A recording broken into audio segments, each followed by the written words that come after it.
a 165 millions d'années, Atlasaurus, un curieux dinosaure, régnait sur une bien étrange planète. Une terre sans herbe ni fleurs, si ancienne que l'océan Atlantique lui-même n'était pas encore né.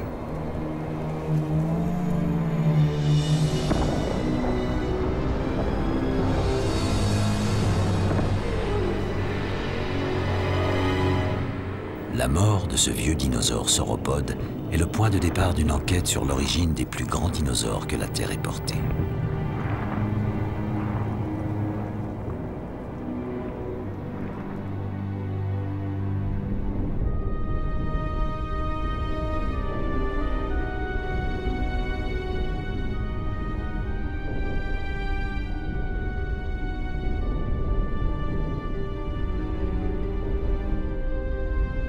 Le squelette de ce gigantesque animal est retrouvé intact dans les montagnes de l'Atlas, au Maroc.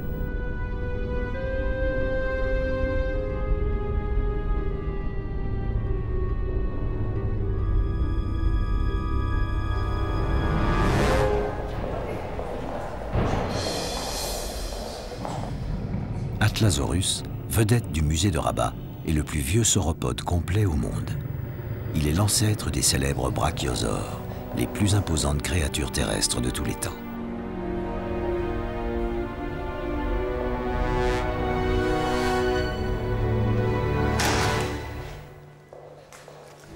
Et voilà cette première reconstitution. Oui, première version, avant qu'on ait remis tous les os ensemble. Si j'avais à la refaire aujourd'hui, compte tenu de ce qu'on sait de l'animal, je mettrais le train avant plus haut que le train arrière. Michel Montbaron est géologue, Nadja Takesby, paléontologue, et Philippe Taquet dirige le département de paléontologie du Muséum d'histoire naturelle à Paris. Tous trois se sont fixés un but, remonter la piste d'Atlasaurus jusqu'à l'origine des sauropodes il y a 200 millions d'années et combler ainsi une lacune de 35 millions d'années dans l'histoire des dinosaures, le tout début du Jurassique. Il y a 200 millions d'années, l'Amérique du Nord et l'Afrique sont encore unies jusqu'à ce que l'océan Atlantique les sépare. Pour retrouver leur histoire commune, un seul endroit au monde, le Haut Atlas marocain.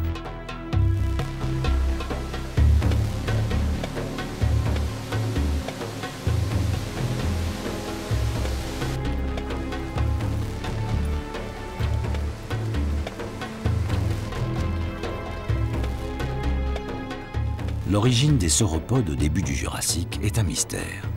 Partout sur la planète, les fossiles de cette époque ont été anéantis par l'érosion ou enfouis sous des kilomètres de sédiments. Partout, sauf au Maroc, où le soulèvement de l'Atlas a fait ressurgir cette époque mythique de l'histoire des dinosaures.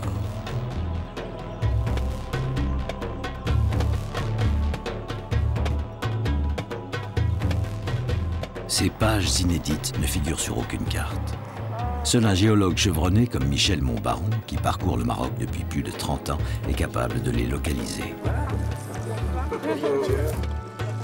Sur ces indications, l'équipe gagne le village d'Azilal, à moins de 100 km de la dernière demeure d'Atlasaurus. Des fossiles sans doute plus anciens que le célèbre sauropode ont été découverts dans la cour d'une ferme. Ça fait une taille, ça fait une bonne taille déjà.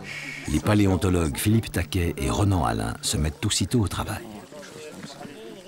Voilà. Monsieur Mohamed, le maître des lieux, montre où il a découvert les premiers fossiles, sans se douter de leur importance.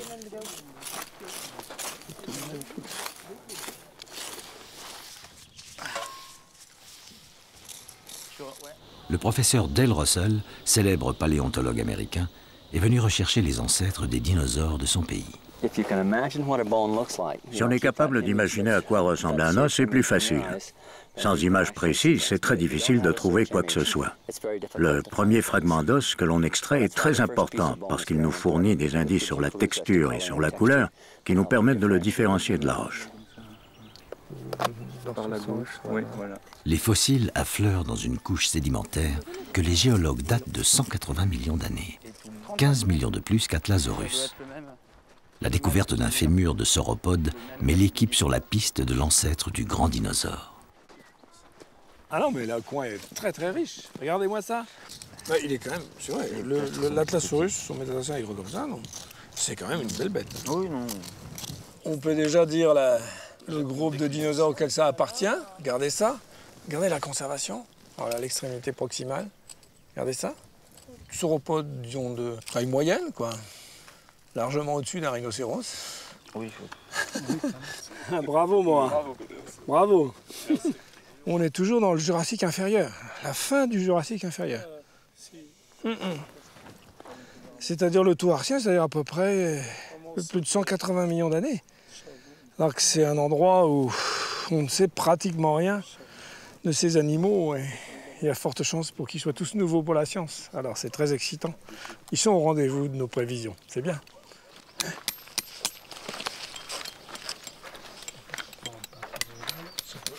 Malheureusement, la dureté de la roche rend difficile le dégagement des fossiles. Pour Dale Russell, scientifique passionné, l'enjeu de la mission est aussi de reconstituer le monde très ancien dans lequel évoluaient ces dinosaures primitifs. Nous tentons d'établir la preuve que nous avons ici quelque chose de plus spectaculaire que la planète Mars.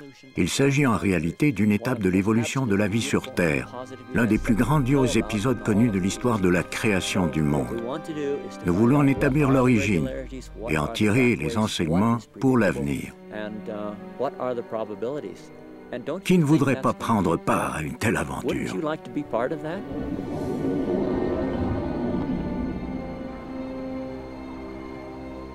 C'est, mine de rien, quand on est au pied, c'est gigantesque. C'est vraiment grand. Michel Montbaron prospecte pour trouver des sauropodes plus vieux encore. Il a repéré à une journée d'Asilal une dalle dressée qu'il date de 30 millions d'années avant Atlasaurus. On y est. Alors ce qu'on voit, c'est une dalle de calcaire du Lias inférieur, couverte de traces de dinosaures, théropodes, tridactyles vraisemblablement. Bien entendu, à l'époque où ces traces se sont faites, la dalle était à l'horizontale. On était dans une plaine couverte de boue calcaire dans laquelle les dinosaures qui ont imprimé leurs traces passaient vraisemblablement à la recherche de leur nourriture.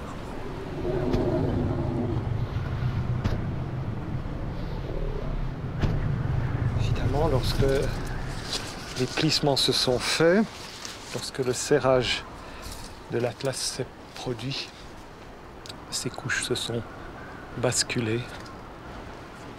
Bien sûr, elles avaient encore par-dessus tout le reste de la sédimentation de l'Atlas.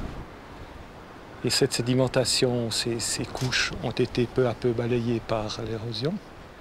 Et maintenant, celles-ci sont à fleur de terre. Elles livrent leurs traces, leurs fossiles.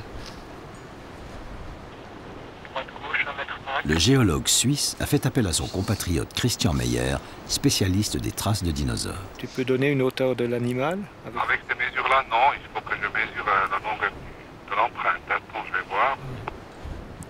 L'étude des empreintes tridactyles dévoile le comportement d'un animal de taille modeste, mais en pleine action. Visite principale, numéro 3, ça fait 30 cm. C'est-à-dire on arrive à peu près à 1,20 m hauteur à la hausse. Ok, j'ai bien compris, j'ai noté.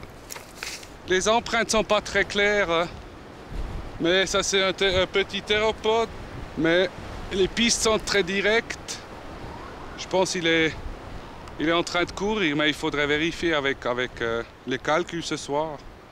Il est clair que si nous avons les traces, les empreintes sur des dalles comme ça, il est possible que l'on trouve quelque part des ossements, bien sûr dans les mêmes niveaux, des ossements ayant appartenu à ce genre d'animaux. Ce petit carnivore, poursuivant sa proie le long d'une lagune du secondaire, suggère qu'un herbivore ne devait pas être loin. Pourquoi pas un des tout premiers sauropodes? Alors ici, on est sur une dalle dolomitique qui date du Cinémurien. Ça fait 195 millions d'années. Plus ou moins le début du Jurassique inférieur, c'est là où il y a les dinosaures qui commencent à apparaître un peu partout dans le monde entier.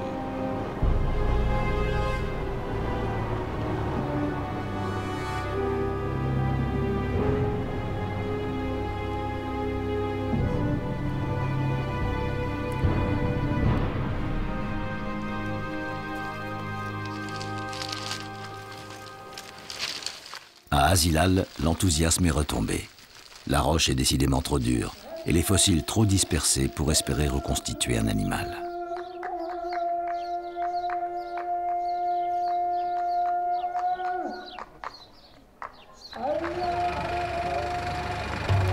Philippe Taquet prend la décision d'interrompre les recherches plus tôt que prévu.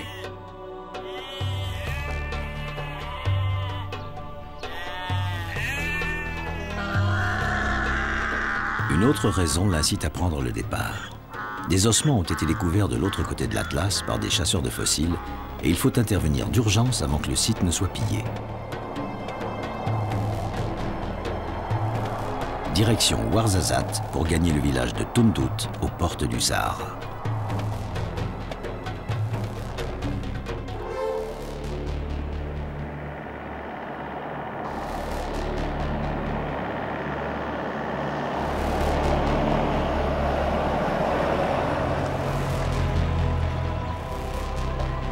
Envoyés en éclaireur, les géologues établissent que le gisement pourrait être plus ancien encore que celui d'Asilal. Pourquoi pas de l'âge du petit carnivore qui courait sur la dalle inclinée, soit près de 200 millions d'années. Désormais, tous les espoirs sont permis. Les fossiles ont été découverts juste à côté d'une habitation et l'accueil est des plus chaleureux. Voilà le couscous qui arrive.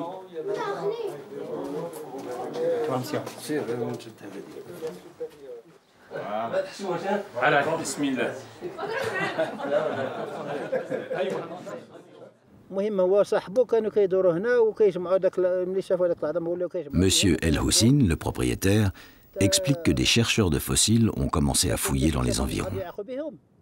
Ils ont trouvé des os étranges et ils sont partis avec. On a essayé de les en empêcher, mais ils avaient des carabines.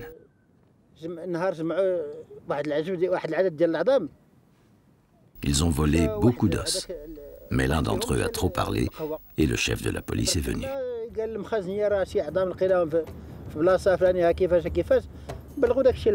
Les autorités ont dû faire garder le site jusqu'à l'arrivée des paléontologues, car les fossiles de dinosaures sont très recherchés au marché noir.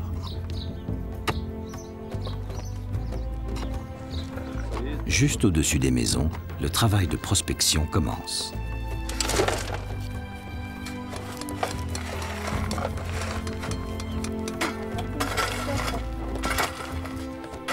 Les fossiles sont bien là. La pelle et la pioche font place au pinceau.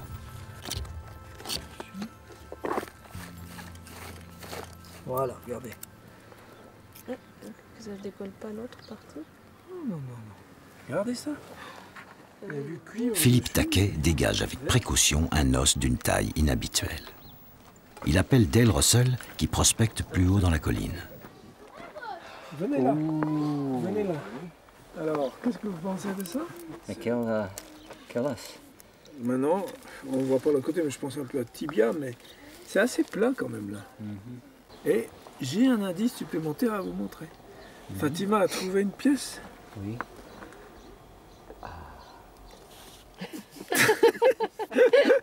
Venez, attention, ne la laissez pas tomber. Oh, c'est magnifique.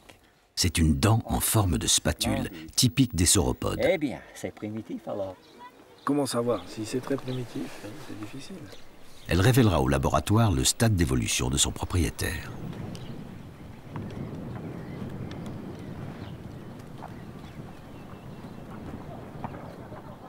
Les autres membres de l'équipe découvrent que le gisement de fossiles se poursuit un peu plus haut. Un deuxième chantier est ouvert.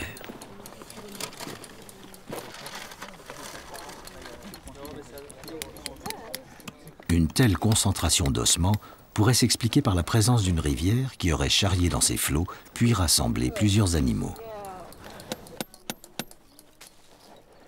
Omoplates, vertèbres, côtes, phalanges, le nombre de 200 fossiles appartenant à plusieurs sauropodes est bientôt atteint. De quoi se faire une idée de l'ancêtre d'Atlasaurus, qui se révèle d'une taille beaucoup plus modeste que lui. Les sauropodes n'ont pas toujours été des géants. Chez les sauropodes, l'architecture des vertèbres diffère pour chaque famille. Elle indique son stade d'évolution. Afin d'orienter le travail de fouille, Michel Fontaine, conseillé par le paléontologue Ronan Alain, esquisse le squelette tel qu'il devait reposer à l'origine.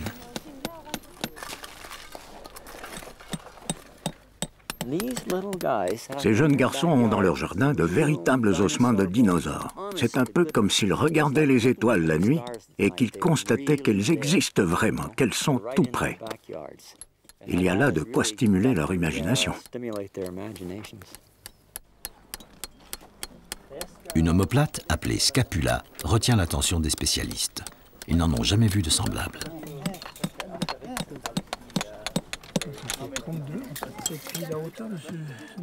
Pour un paléontologue, une scapula primitive à bord parallèle comme ça nous dit que l'animal est ancien et qu'il est un sauropode, un dinosaure herbivore primitif, plus primitif que tous ceux qui sont connus classiquement.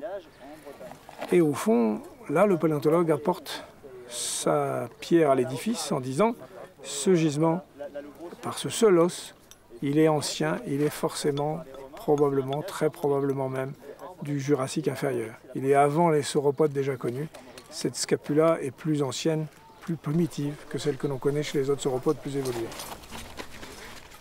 Avant d'être déplacée, elle doit être soigneusement protégée. Non, mais les phalanges de l'ornithopode... Si, c'est du Trias.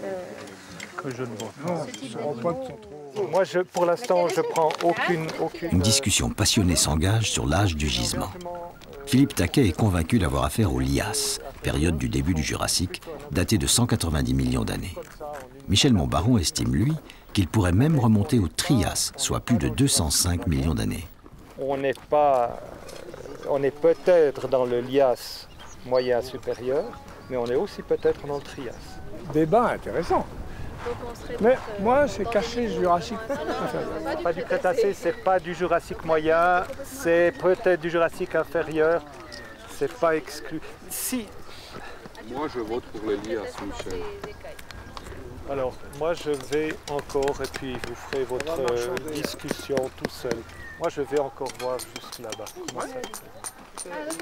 Le résultat final, ça sera la rencontre des données géologiques et des données paléontologiques.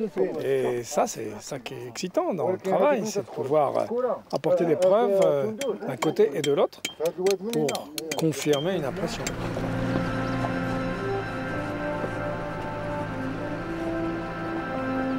Avant de se prononcer, Michel Montbaron veut retourner sur le terrain afin de trouver un site de même niveau géologique que la fouille dont il puisse déterminer l'âge sans discussion. La géologie marocaine n'est pas une sinécure. Lors de la formation de l'Atlas, les couches se sont plissées et ont basculé les unes par-dessus les autres, compliquant la tâche du spécialiste. C'est une enquête tectonique que je fais maintenant. J'essaye de garantir le fait qu'on a toujours les mêmes terrains et qu'on ne passe pas dans une couche rouge d'âge différent, de nature différente.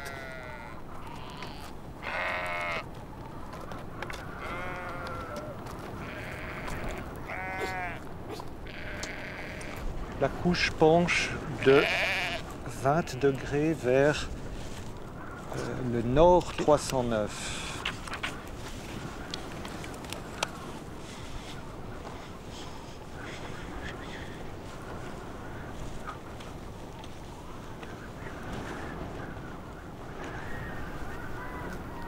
Une paroi verticale épargnée par le chaos offre un impeccable empilement de couches.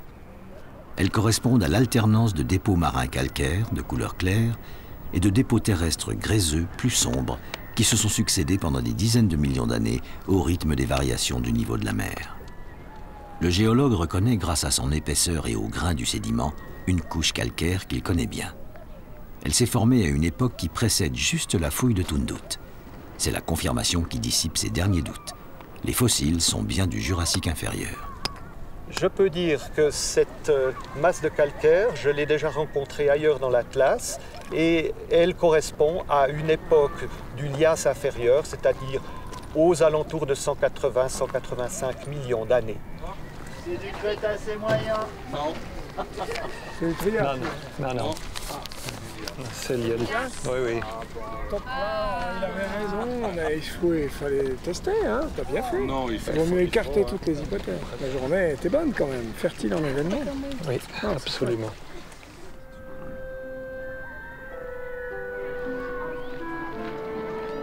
Les dinosaures de Tundut, ils sont très très vieux. Et puis, il y a 30, 40 millions d'années, la plaque de l'Afrique va pousser avec la plaque de l'Europe, comme ça. Ça va faire pousser très fort. Et ici, tout l'Atlas et les chaînes de montagnes de l'Atlas vont se soulever de chaque côté. Alors, les terrains qui étaient horizontaux comme ça vont faire des plis comme ça. Les dinosaures, ils étaient dans la couche ici. Tous les os de dinosaures, ils sont là. Et après, la pluie, l'orage, les rivières, tout ça, ça va user la montagne. Ça. La montagne va être usée, usée, usée pendant très très longtemps. Et on va arriver, la couche ici, il y a les os qui vont arriver là, à la surface de la montagne, qui a été coupée. Et voilà, les dinosaures de Tundut, ils étaient là dans la couche. Et c'est pourquoi nous sommes venus pour chercher les os et les étudier.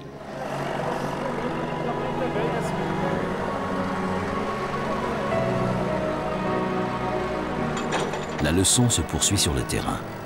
Les dinosaures de Tundut sont prisonniers d'un gisement qui plonge à 45 degrés dans la colline, sous une énorme couche de matériaux qu'il faut enlever au plus vite. Les jours de mission sont comptés.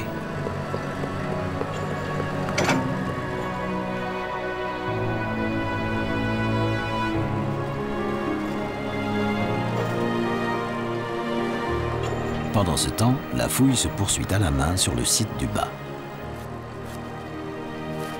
Sur ce plan incliné, il y a une accumulation spectaculaire d'ossements, avec au fond des vertèbres ici, une, deux, une qui la suit, une troisième ici dans cette même série, une quatrième plus loin dans la queue, au bout d'une cinquième, 6.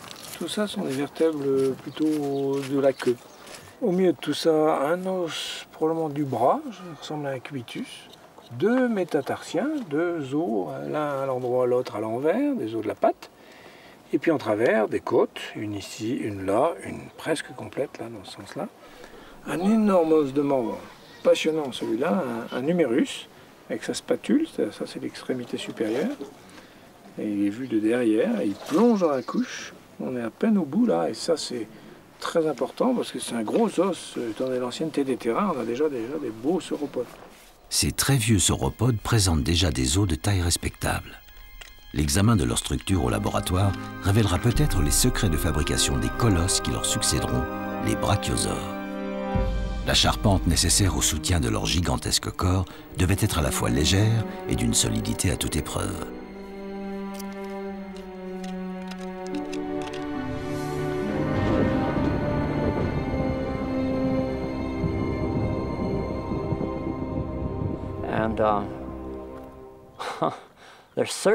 Les restes d'ossements de dinosaures présents ici sont très intéressants.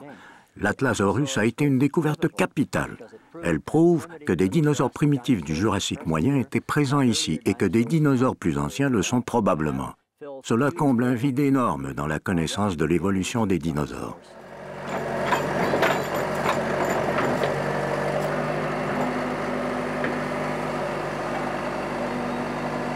Sur le site du Haut, il faut renoncer à la pelleteuse car les fossiles affleurent.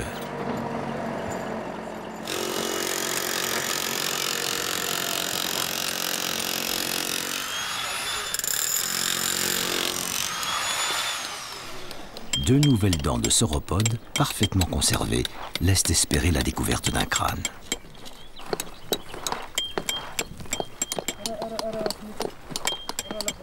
Ce métatarse, petit os du pied, donne une idée de la taille de son propriétaire.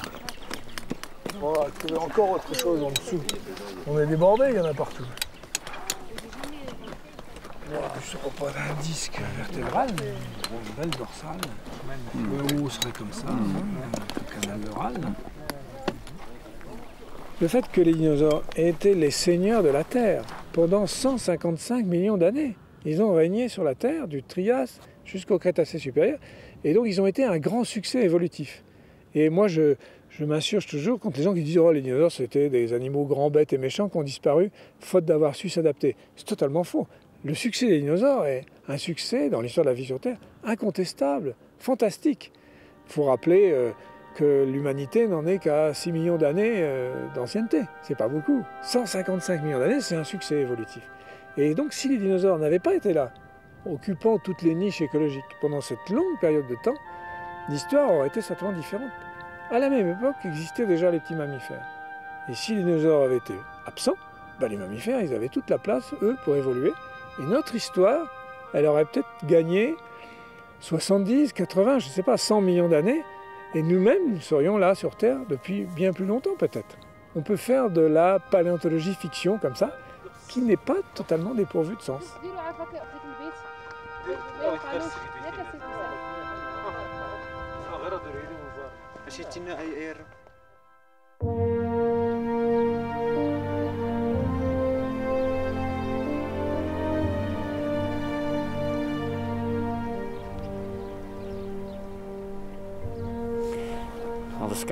Le ciel est d'un bleu opalescent. Il est d'une telle pureté, d'une telle netteté.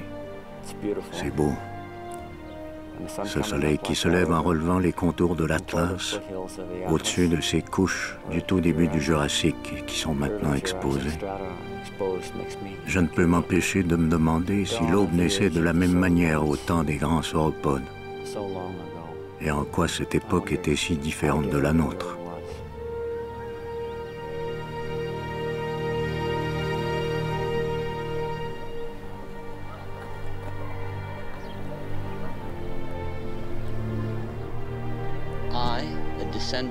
Moi, un descendant des écosystèmes qui existaient et évoluaient il y a 180 millions d'années, je pose aujourd'hui un regard sur ces restes et je les découvre.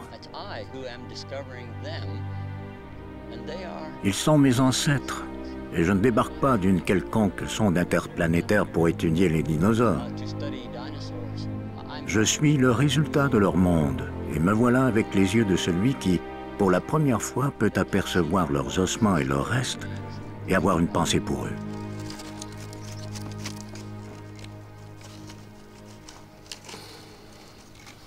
Ce ne sont pas les ossements qui comptent, mais ce qu'ils nous apprennent. Les paléontologues supposent que ces vieux dinosaures se déplaçaient très lentement.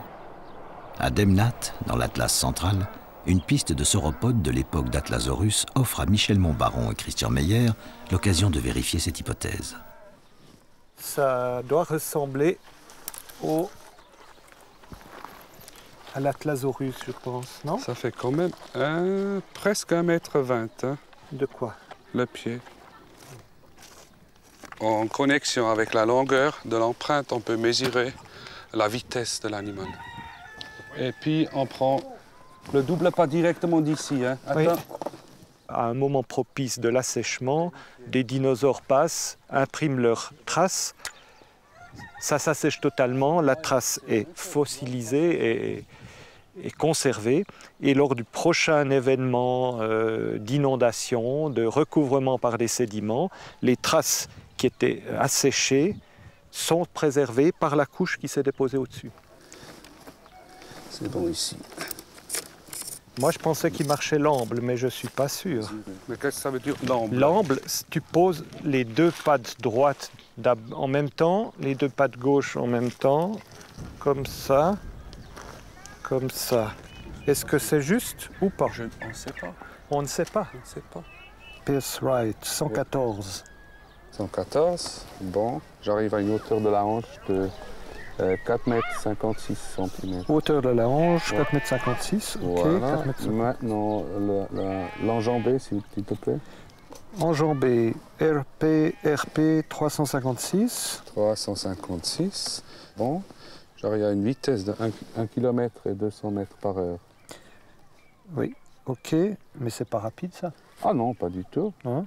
Il marche très lentement. Il marche lentement. Et s'il se mettait à courir plus fort, ça peut arriver? Oui, ça arrive. Des fois, on arrive à des vitesses de 5 km par heure. Et par des exceptions, à 11 km/h. Mais là, tu vois plus les empreintes de main. Ah. Alors celui-là était en train de se balader sur la plage. Mais oui, de toute façon. Regarde, moi ça c'est absolument fantastique et émouvant. On a l'impression qu'il vient de passer. Oui, tellement bien conservé. Oui, ils sont si fraîches. Hein. Fantastique. Oh, c'est super, je trouve. Et puis on va voir s'il y a des autres traces là qu'on peut suivre. Les pas sont très très courts. Hein. Même si la taille de l'empreinte est assez bonne pour Atlasaurus. Mais le problème, c'est la longueur du tronc. Si on arrive à 2,50 m, je pense que c'est un peu court, hein, tu vois. Mais il faudra recalculer toute la chose et puis vérifier avec le squelette. Par là-bas. Il y a une ou deux traces là très intéressantes où on voit vraiment bien les doigts. Ah, ça c'est super. Un peu plus loin, dans la cour d'une ferme, c'est un dinosaure carnivore qui a signé son passage. Et voilà, la suivante, elle est sous le fumier. Oui, il faut. Ah, voilà. Maintenant, je le reconnais, ce monsieur. Tu le reconnais? Oui. Alors, il faudrait une troisième au moins pour avoir les pas. Hein. Fossiles et empreintes se complètent pour faire revivre ces animaux disparus depuis si longtemps. Voilà. Ça, j'ai jamais fait avant. Non, tu peux pas. L'icnologie dans des fumiers. C'est un théropode. Aïe. C'est-à-dire un ancêtre des oiseaux, c'est ça? Voilà, il est là.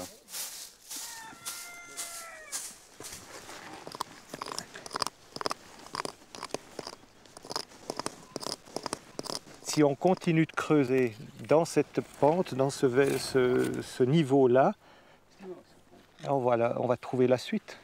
Ça joue bien. Ça joue, hein, ça marche. Le dessinateur Michel Fontaine esquisse la patte qui a laissé la fameuse empreinte tridactyle.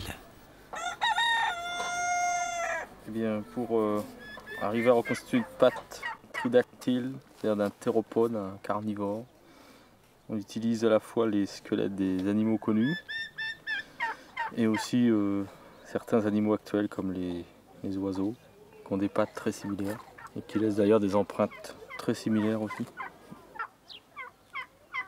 Ça fait rêver, hein, ces animaux qui sont passés là en plus, vivants. Comment imaginer que ces innocents volatiles ont pour ancêtres de féroces prédateurs? Je vais le faire en plus.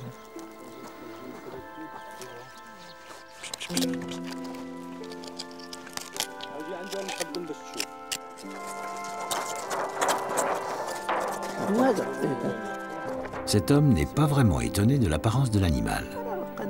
Lorsqu'il était petit, les anciens disaient que c'était un monstre qui emportait les enfants qui n'étaient pas sages. C'est important de les dessiner plus précisément pour comparer avec des autres traces qu'on connaît, soit de l'Europe ou bien de l'Amérique du Nord.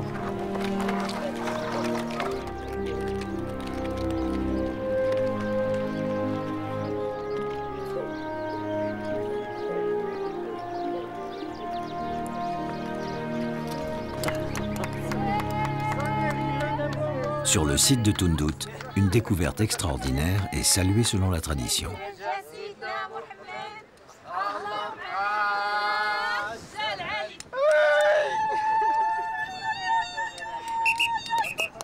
Une mâchoire de sauropode. Waouh! My God! Ah, c'est... J'avais raison! C'est ce que disait. C'est quoi? Ouais! Un véritable trésor, car chez les sauropodes, la première vertèbre du cou n'est pas solidement fixée au crâne. Celui-ci se détache facilement et ses arcades fragiles éclatent alors en mille morceaux. Est-ce que vous pouvez prendre une photo pour moi, Philippe? Vous êtes là et Ah, mais il faut mettre avec le soleil. simplement. Oui. Je pense qu'il s'agit d'une découverte extraordinaire. Cela va réellement changer quelque chose. On est en concordance, les indices se resserrent et l'enquête se poursuit avec succès, progresse. Je suis vraiment content. Je suis content parce que ça confirme sur les dents isolées. J'avais fait ce diagnostic. Et la mandibule, là, ce dentaire, confirme complètement. Ce sont des animaux qu'on n'a pas l'habitude de voir et qui ne sont pas courants dans les dinosaures. Et on est vraiment dans le début et on est en train d'écrire l'histoire du début des grands sauropodes. Ça, c'est super, vraiment. Il s'agit maintenant d'extraire cette pièce délicate du gisement. Mais c'est au laboratoire qu'elle sera libérée de la roche qui l'emprisonne. Cette mâchoire de sauropode est la plus vieille jamais trouvée au monde.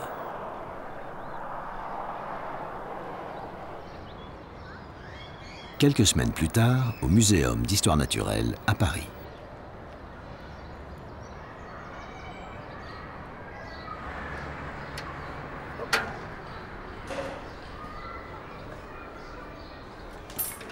Bonjour. Bonjour. Alors, comment vont les choses? Ah bah ça avance, voilà. Wow. La mandibule avec... Je mets mes lunettes. Ouais. Ah, c'est magnifique. Ça avance. Ah ouais, ça a bien avancé là. Plusieurs dents qui sont apparues là. Et combien il y en a maintenant? 1, 2, 3, 4, 5, 6, 7, 9. 9? 1, 2, 3, 8. 8, mais plus oui, les crénures, elles sont même très espacées par rapport à un prosauropode, c'est beaucoup plus large. Beaucoup plus large. C'est encore plus impressionnant que sur le terrain. Parce que là, on voyait pas comme d'habitude. Le travail à l'atelier révèle des dents aux crénelures espacées caractéristiques, preuve de l'ancienneté de l'animal. Ah bah, elle va faire couler de l'encre, celle-là. Le reste aussi. Cette puissante mâchoire aux fortes dents était à même de venir à bout de la végétation coriace qui composait le menu de ce très vieux dinosaure. Au laboratoire voisin, le paléobotaniste Jean de Jax se fait fort de reconstituer la composition des repas de notre sauropode. C'est toute l'étrange végétation du Jurassique qu'il détient dans son creuset et qu'il s'apprête à nous révéler à la manière d'un alchimiste.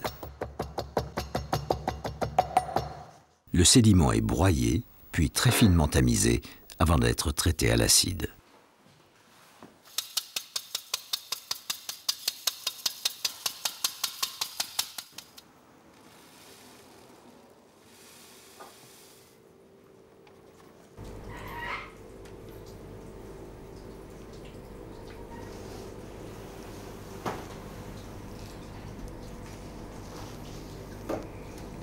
Là, je vais verser l'acide fluorhydrique. C'est l'acide le plus corrosif qui va détruire les minéraux et qui n'attaque pas la matière organique. Je vais laisser agir pendant à peu près 24 heures. Là, il peut y avoir un dégagement assez violent. Voilà. Oh, ça chauffe, hein. Oh la vache.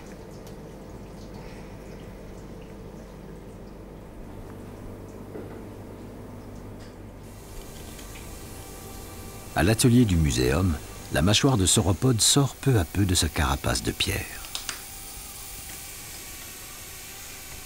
Ce travail minutieux doit être effectué à la loupe binoculaire pour être sûr de ne pas attaquer l'os.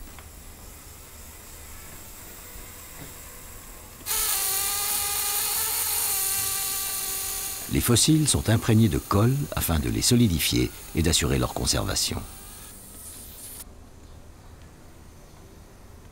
Donc ça c'est la fin du doigt de pied, puisqu'il va y avoir 3 phalanges de cette taille-là, on en a d'autres, et puis une griffe au bout, donc il doit se tenir comme ça, et puis avec le reste des pieds qui va jusque là à peu près. Ronan Alain décrit un animal assez jeune pour ne rien avoir à faire avec les archaïques prosauropodes et suffisamment vieux pour être le patriarche des sauropodes. Si on remet l'os droit là, on va voir que le contact avec le crâne qui est ici, si on rebascule l'os, est sous la rangée dentaire. Donc ça, c'est une caractéristique très primitive qu'on retrouve plutôt chez les prosauropodes. Le nombre de dents là est très important, il y en a une vingtaine, alors que normalement chez les dinosaures sauropodes, on devrait en avoir simplement 15 à 17 pour les plus primitifs. En tout cas, pour ce qui est de la longueur du crâne, ça, on la connaît. Ça fait un crâne d'ailleurs qui est relativement grand. Si on compare par rapport au Diplodocus par exemple, ça doit être à peu près un animal qui doit avoir la longueur d'un crâne de Diplodocus. mais les membres sont beaucoup plus petits. Donc ça, c'est aussi des caractères très primitifs, puisqu'on sait qu'au cours de l'évolution des sauropodes, on va avoir un crâne qui va devenir de plus en plus petit, et les formes primitives ont encore un crâne très très grand, un peu ce qu'on avait chez Atlasaurus asilal. Donc là, on retrouve à peu près la même chose.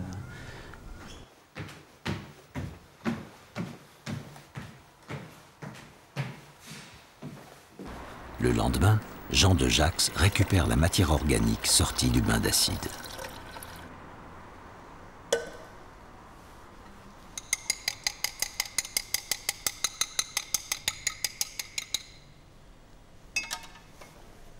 Infimes, dérisoires indices pour reconstituer toute une vie disparue. Et là, j'ai isolé la fraction entre 10 et 100 microns. La fraction de matière organique.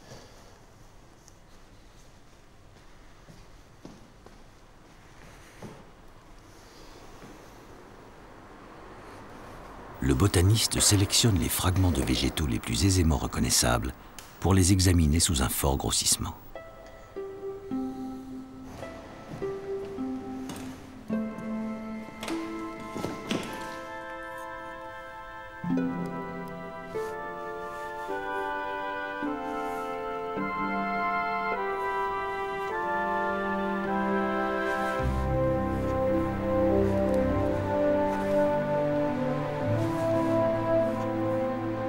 Nous sommes en train de reconstituer un puzzle que la nature nous a livré en pièces détachées, d'une part dans le sédiment des gros ossements, d'autre part dans le sédiment également des très petits organismes, des parties de végétaux, comme ce que j'observe en ce moment, des fragments d'épiderme qui me permettront peut-être de reconstituer quelle était la flore, quel était le paysage, quelle était aussi l'alimentation des herbivores qui déambulaient dans ce paysage, dans cette plaine d'inondations, peuplée de certains conifères, peuplée de fougères, dont certaines étaient probablement arborescentes.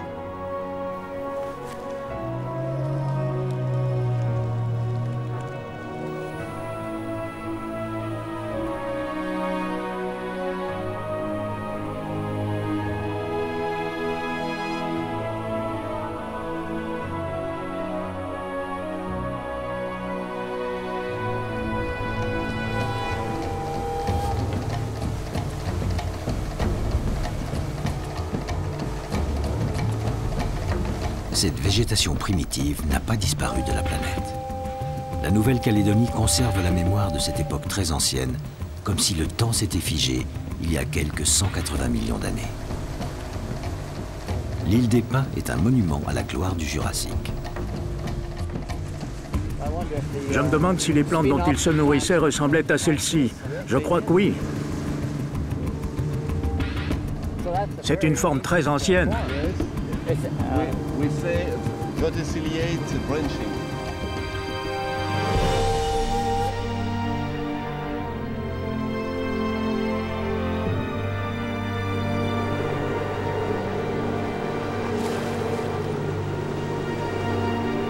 Cette planète jurassique est uniformément chaude et humide.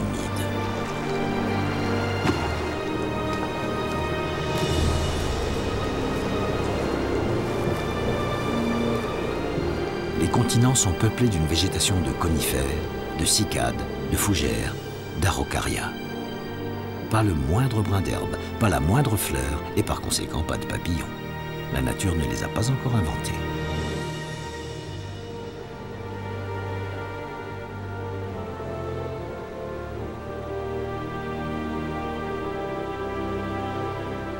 Jean de Jacques et Dale Russell semblent soudain avoir découvert le paradis des sauropodes. On arrive dans un petit massif avec ces Araucaria Lobensfelsi, là, magnifique. C'est des pieds encore assez jeunes. Hein. Oui, c'est pas mal ici. Hein. Regarde comme les branches sont très souples. Vous avez vu, Dale, ce tapis de fougères là? Il n'y a qu'une seule espèce. Oui. Lichen, une fois de plus. Voilà, et du lichen. Oui. Waouh! C'est profond, hein? Incroyable. C'est plein de... C'est élastique. C'est facile à monter ici. Oui, oui.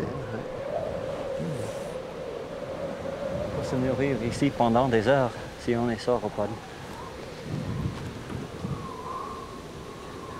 Il n'y a que ces fougères, et rien d'autre, sauf par-ci par-là un petit araucaria. Ça devait leur fournir une bonne prairie et une bonne alimentation, peut-être bien, des fougères proches de celle-là. Donc ils devaient se régaler. On imagine très bien les animaux se déplaçant là-dedans, mangeant des pousses d'araucaria, mangeant aussi des lycopodes comme on voit ici par terre. Ils pouvaient aussi manger du lichen. On voit ici un humus très riche avec des lichens, des lycopodes. Je pense que tout ça devait fournir une bonne alimentation. C'est des feuilles coriaces, mais ils avaient des bonnes dents. Ce que je vois ici dans cette forêt me rappelle ces astronautes qui, pour préparer en quelque sorte leur arrivée sur la Lune, se sont rendus à Sudbury au Canada ou dans le désert du Sahara pour simuler à peu près le même environnement que celui de la Lune. En ce qui concerne le Jurassique, Dieu que j'aimerais avoir un aller-retour. Je prendrai un astronaute ou quelqu'un qui explore l'espace-temps. Je l'emmènerai ici, en Nouvelle-Calédonie, et je lui dirai « Fils, absorbe ceci ». Ce ne sera pas exactement la même chose, mais cela y ressemblera fortement. Habitue-toi, parce que c'est cela le Jurassique.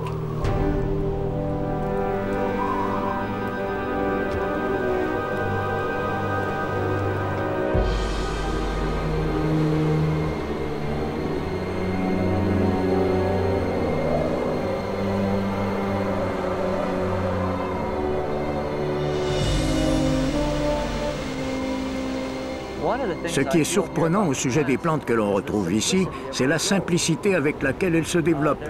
Normalement, les angiospermes aboutissent à des formes plutôt étranges, tandis que celles-ci sont plus mécaniques et plus rudimentaires.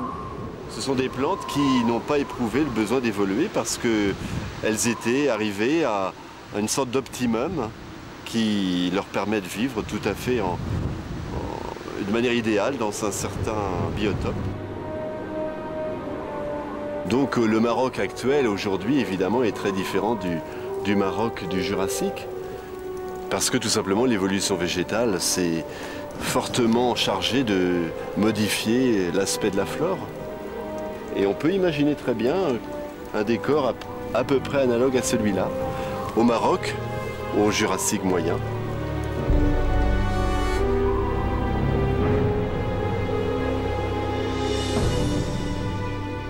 L'évocation du monde jurassique se poursuit à Montréal, au studio d'animation Météor.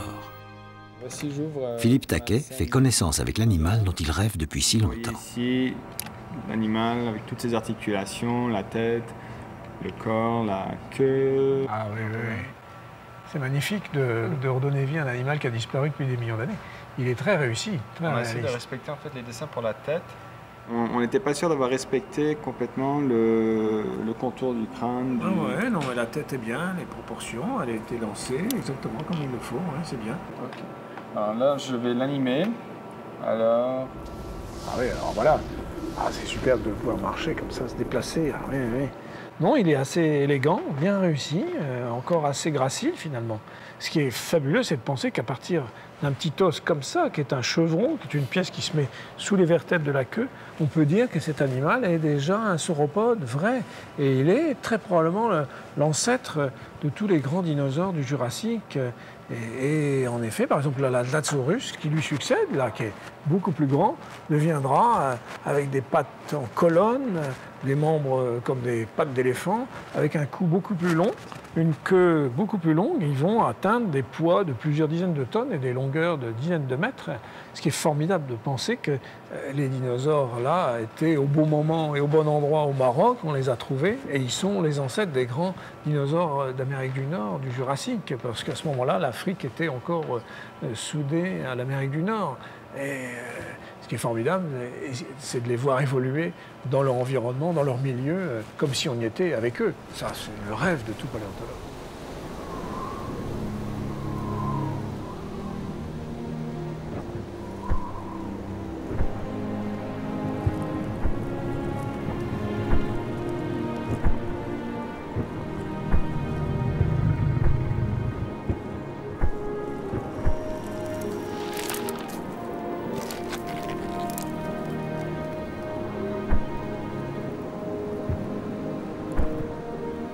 Par les hasards de l'évolution, notre planète a gardé vivante l'extraordinaire végétation du Jurassique. Et des chercheurs passionnés ont osé redonner vie à une créature venue du fond des âges. Et voilà notre animal, le plus vieux sauropode connu, 180 millions d'années. Sous ses pas, toute la mémoire de la Terre.